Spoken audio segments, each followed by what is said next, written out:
Whenever I listen back to something that I do, it just makes me feel weird. The Golden Curse. She was the quiet girl who whispered her name and then screamed her way into global stardom. When Courtney stepped onto the America's Got Talent stage in 2018, she looked like a deer caught in the spotlights, poised for an embarrassing retreat. But what followed was the most explosive rock and roll audition in reality television history, earning her an immediate golden buzzer from who declared her an actual lion, a perfect analogy, since she instantly became endangered prey in the celebrity jungle. The footage went viral, racking up hundreds of millions of views, and the world was certain they had just witnessed the birth of the next superstar, a generational talent capable of channeling and James Brown through her tiny, teenage frame. A stunning, immediate triumph that simultaneously launched her career and ignited the fuse on a time bomb of professional pressure and personal anxiety that would nearly destroy her. The contrast was simply unbelievable. A powerhouse on stage, a puddle of crippling shyness off it, a dichotomy that made for irresistible television but untenable reality, proving the age-old entertainment adage that if you give the audience a lion, they'll eventually ask why it doesn't just eat the zookeepers.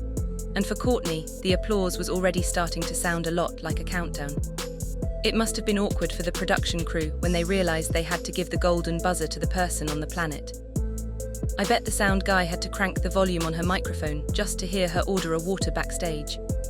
This instantaneous elevation was not a foundation for a career, but a trap, a golden cage that would soon lock her in with overwhelming expectation and unexpected malice. The Great Deception, a plant exposed. The honeymoon phase of overnight fame is notoriously short, and for Courtney, the backlash was almost instantaneous, fueled by the very nature of her prior success.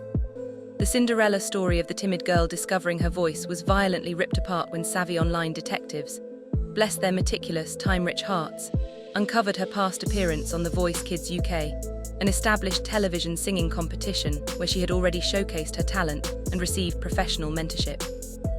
Suddenly, the viral sensation wasn't an underdog.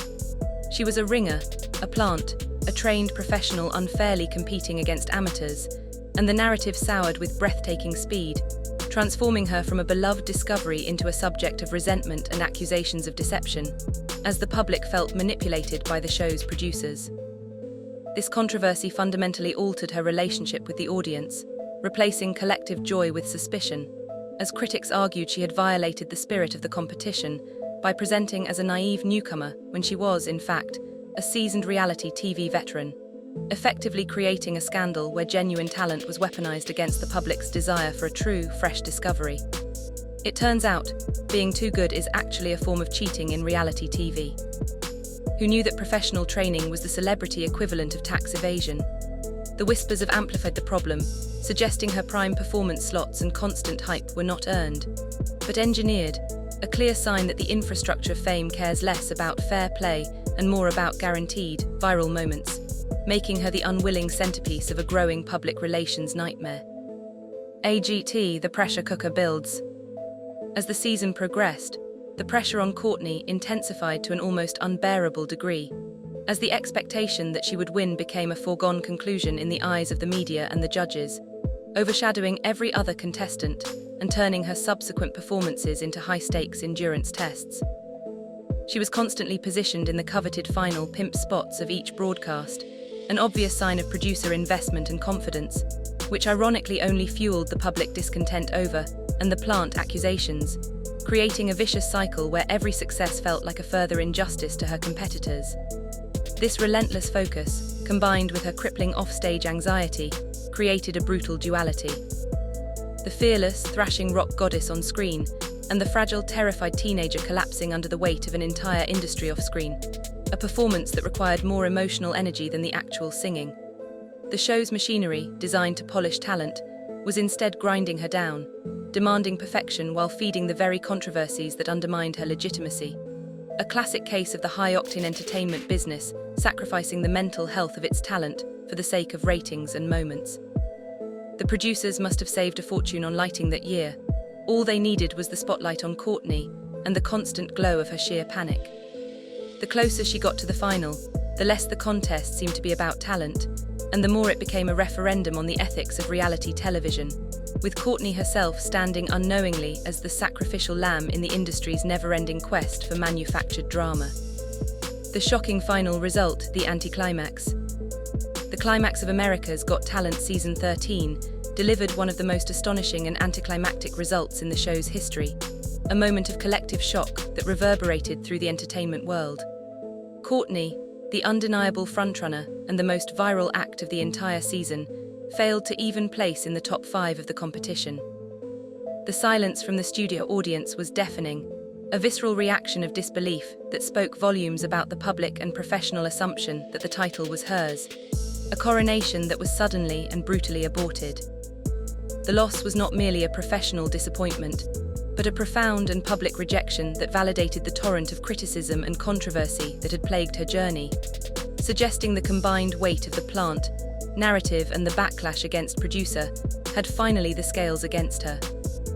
Theories for the shocking defeat were immediate and varied, ranging from the inevitable split vote among singers to the argument that her raw, aggressive rock style was too polarizing for a broad mainstream audience that ultimately the traditional family-friendly acts. It was a loss so shocking, even the confetti cannons refused to fire. I hear they're still in therapy trying to process the twist.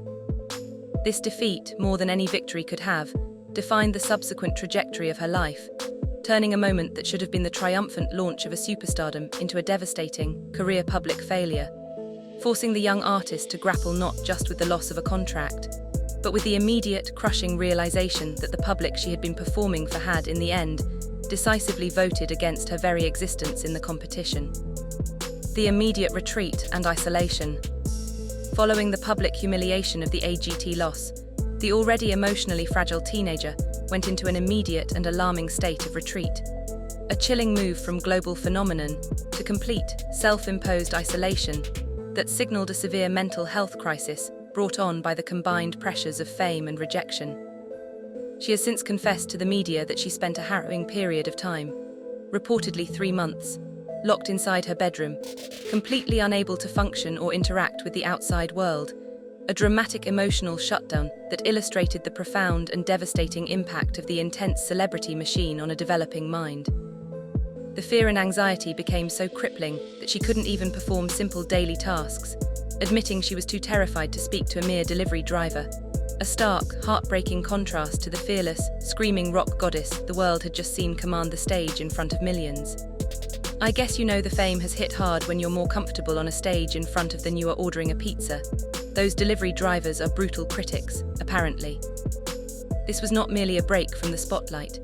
It was a desperate, psychological withdrawal from a world that had celebrated her talent only to savagely reject her personality, leaving her vulnerable to the escalating darkness of online hatred and the terrifying reality of receiving direct, personal threats that made the loss of a singing competition seem trivial by comparison, an invisible prison of her own making that was far more confining than any professional contract could ever be. The escalation of online cruelty. The fame machine, having finished its professional work, now engaged in its darkest side effect, the relentless and unfiltered cruelty of online harassment.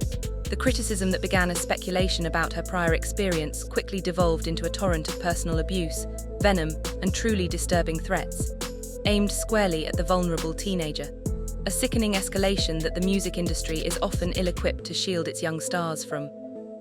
The anonymity of the internet became a weapon, transforming disappointed fans and cynical observers into a digital mob that relentlessly attacked her for her shyness, her stage presence, and ultimately, her failure to live up to the impossible expectations placed upon her, directly contributing to her dramatic emotional withdrawal. Contrast between the millions of adoring views and the daily stream of death threats created a profound mental dichotomy, where the very talent that brought her recognition was simultaneously used as a magnet for hatred, causing her to view her vocal abilities not as a gift, but as a severe and dangerous liability. It's truly a marvel of modern technology. You can watch a performance in HD and immediately send a threat in 4K resolution. The user experience is flawless. This period of sustained digital violence confirmed her worst fears about the cost of celebrity, cementing her decision to retreat and, more tragically, leading her to contemplate the most desperate act of self-harm in an attempt to make the spotlight, and the resulting malice, finally disappear, proving that sometimes the loudest stage is actually the most dangerous place on earth. The forbidden truth, a voice under threat. The emotional crisis reached its shattering zenith with the most terrifying to emerge from her inner circle. A report so chilling it fundamentally recontextualizes the entire story. That at the age of 15, her parents discovered her contemplating a truly desperate, self-destructive act, not directed at ending her life, but at silencing her voice forever. They suggest she was found with an instrument, allegedly scissors, near her throat, not with the intent of self-elimination, but with the frantic, tormented purpose of damaging her own vocal cords, of physically destroying the very talent that had brought her global recognition and, consequently, global torment. This is not a story of professional failure. It is the ultimate, heartbreaking tragedy of a child who believed her gift was a curse, that the only path to safety, peace and freedom from the unrelenting hatred was to fundamentally erase the only thing that made her famous, proving that the psychological toll of overnight celebrity had become so immense that the only perceived escape was artistic annihilation. That's the kind of dedication you usually only see in opera singers, but Courtney was just trying to get a refund on her own talent. This revelation stands as the most poignant and powerful indictment of the unforgiving celebrity machine, highlighting the extreme measures a young mind was willing to take to escape a fame that had become a prison, confirming that the real price of the golden buzzer was not the loss of a prize, but the near loss of her identity and her very means of artistic expression. Breaking the golden chains. The inevitable response to such a catastrophic mental health crisis was a decisive withdrawal from the systems that had caused it, and in a move that spoke volumes about her priorities, Courtney eventually parted ways with the massive contract she had secured with S label, a difficult but crucial decision that marked the beginning of her genuine recovery and realignment. This separation was far more than a simple contract termination. It was a profound act of self-preservation, a conscious rejection of the corporate machinery that had capitalized on her shyness and amplified her controversy, signaling her refusal to remain a manufactured entity designed for ratings and album sales. The ensuing hiatus, which conveniently overlapped with the global pandemic, afforded her the invaluable time and space to finally grow up, find her own footing, and critically, to discover the kind of music she wanted to create, away from the demanding expectations of the industry's powerful suits. When you break up with, it's not a negotiation, it's an escape room, and she successfully found the key, which is probably hidden under a velvet pillow and smells faintly of hair gel. This period was essential for her to heal the wounds inflicted by sudden fame and public rejection, allowing her to mature from a controlled contestant into an autonomous artist, transforming her professional setback into an unexpected, hard-won victory of personal and artistic independence. The rebirth as an independent artist. The quiet years of healing and growth have culminated in a powerful re-emergence, not as the timid teenager who once feared the microphone, but as a fiercely autonomous and independent artist, a status she proudly champions as she begins to release new self-authored music that is unapologetically her own. She has been vocal about the transformative experience, describing how she finally learned to trust my own and create music that truly resonates with her personal experiences, a necessary step after being told what to write and what to sound like during her early industry days. Her recent work is characterized by a raw, cathartic punk rock energy, a genuine channeling of the trauma and angst she endured, turning the pain of public betrayal into a defiant, authentic sound that she can finally call her own, marking a stunning, successful shift from being a controlled commodity to a creative force. She's back, and now that she's independent, her music video budget is probably the exact cost of a bus ticket and a single smoke machine, but it sounds better than ever. This rededication to authenticity confirms that the tragedy of her near destruction was, in fact, the necessary crucible for her artistic forging, proving that the experience that almost destroyed her voice ultimately gifted her the strength to truly own it, finally creating the kind of music that expresses her truth rather than filling a market quota. The voice reclaimed. The journey of Courtney is a stark, modern-day cautionary tale about the immense, often lethal pressure of overnight reality television fame. An account that began with the dazzling promise of a golden buzzer and descended into a devastating crisis of identity and self-worth that almost resulted in the permanent silencing of a phenomenal talent. Her ultimate triumph is not found in winning a competition or signing a major label deal, but in her courage to step away, heal, and reclaim her autonomy, choosing psychological and artistic freedom over corporate control and fleeting celebrity. She is the powerful, living testament to the fact that the hardest battles are not fought on a brightly lit stage, but in the solitude of a closed bedroom, and that the ultimate victory is often simply survival and the strength to tell your own story. Now, as an independent woman who chose to break the golden chains, she stands ready to finally use her reclaimed voice to share the genuine, untainted sound of her heart with the world. So, the moral of the story is, if you're a shy kid, maybe stick to community theatre. It has fewer death threats, and the catering is surprisingly decent.